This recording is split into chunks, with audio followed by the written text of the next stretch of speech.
देवशयनी एकादशी व्रत कथा तथा उसका महत्व।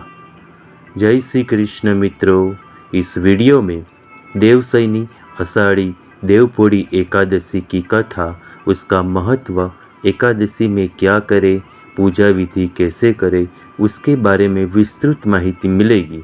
तो वीडियो को पूरा देखना। कमेंट में नमो नारायणा या जय श्री कृष्ण अवश्य लिखें। वीडियो को लाइक, शेयर और चैनल को सब्सक्राइब जरूर करना। चलो आगे बढ़ते हैं एकादशी की वीडियो की ओर। देवशयनी एकादशी, जिसे हरिशयनी एकादशी के नाम से भी जाना जाता है, हिंदुओं में बहुत महत्व रखती है। देवशयनी शब्द का तात्पर्य आराम करने वाला या सोने वाला भगवान से है, विशेष रूप से भगवान विष्णु, जिनके बारे में माना जाता है कि इस एकादशी के बाद क्षीर सागर में शेषनाग पर विश्राम करते हैं। कुछ अनुयायियों का मानना है कि भगवान विष्णु पूर्ण मानसिक विश्राम की स्थिति में प्रवेश करते हैं, जिसे योग निद्रा कहा जाता है। इस दिव्य निद्रा के बाद भगवान विष्णु 4 महीने बाद प्रबोधनी एकादशी या देव उठनी एकादशी के दिन जागते हैं। 4 महीने की इस अवधि को पारंपरिक रूप से चतुर्मास के रूप में जाना जाता है। भक्त इस शुभ दिन पर व्रत रखते हैं और प्रार्थना के माध्यम से भगवान विष्णु से आशीर्वाद मांगते हैं। यह व्यापक रूप से माना जाता है कि जो लोग इस शुभ दिन पर भगवान विष्णु की पूजा करते हैं, उनकी मनोकामना पूर्ण होती है। हिंदू कैलेंडर के अनुसार आषाढ़ महीने के शुक्ल पक्ष की एकादशी के दिन से ही भगवान विष्णु 4 महीने की अवधि के लिए योग निद्रा में चले जाते हैं। यह समय नारायण के शयन यानी उनकी निद्रा का होता है। स्कंद पुराण में कहा गया है कि भगवान विष्णु के विश्राम करने की अवधि में धार्मिक कार्यों का आयोजन नहीं होता है। यह काल चतुर्मास यानी 4 महीने का होता है। इसे देवशयनी एकादशी, महा एकादशी, आषाढ़ी एकादशी और पद्मनाभा एकादशी आदि नामों से जाना जाता है। इस दिन माँ लक्ष्मी और श्री हरि की पूजा की जाती है। चातुर्मास की अवधि में पूजा पाठ करने, कथा सुनने, अनुष्ठान करने से पॉजिटिव एनर्जी मिलती है।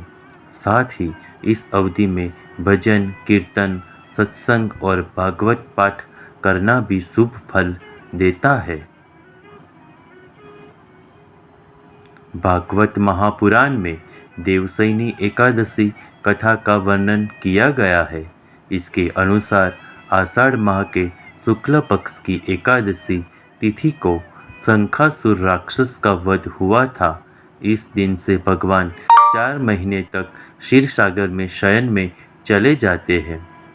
कुछ धर्म ग्रंथों में कहा गया है कि भगवान विष्णु ने राजा बलि से दान के रूप में 3 पग मांगे थे।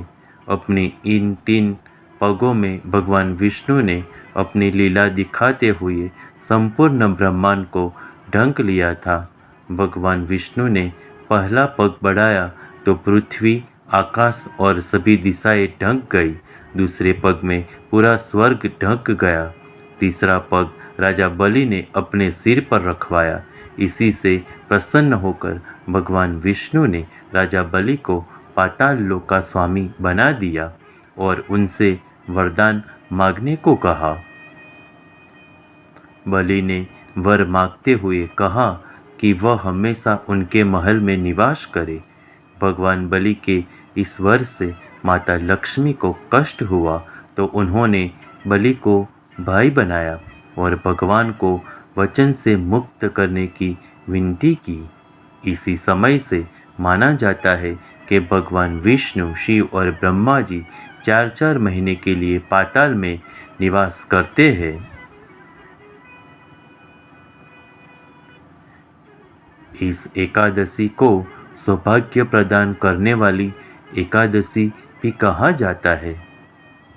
पद्म पुराण में कहा गया है कि इस दिन व्रत या उपवास रखने से जाने से अनजाने में किए गए पापों से मुक्ति मिलती है।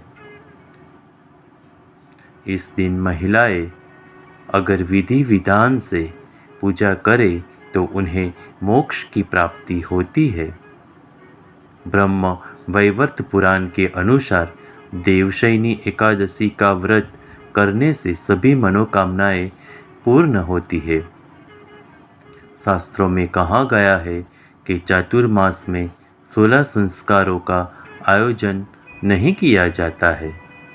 हालांकि इस दौरान पूजा अनुष्ठान, घर या ऑफिस की मरम्मत, घर में गृह प्रवेश, गाड़ी खरीदने और आभूषण खरीदी जैसे काम संपन्न किए जा सकते हैं। देवशयनी एकादशी की पूजा ऐसे करें। देवशयनी एकादशी पर घर की अच्छी तरह से साफ सफाई करें और नित्य कर्म से निवृत्त होने के बाद घर में गंगा जल का छिड़काव करें। आज के दिन घर के पूजा घर में भगवान विष्णु के सोने, चांदी, तांबे या कांसे की मूर्ति की स्थापना करें। इसके बाद षोडशोपचार से उनकी पूजा करें और भगवान विष्णु को पीतांबर से सजाए। इसके बाद देवशयनी एकादशी की व्रत कथा सुने और आरती करने के बाद घर परिवार के लोगों में प्रसाद बांटे। ओम नमो भगवते वासुदेवाय। आशा करता हूँ आपको ये वीडियो पसंद आया होगा, तो प्लीज़ वीडियो को लाइक शेयर करके मेरी चैनल को सब्सक्राइब अवश्य कीजिएगा। एकादशी की हार्दिक शुभकामनाएं।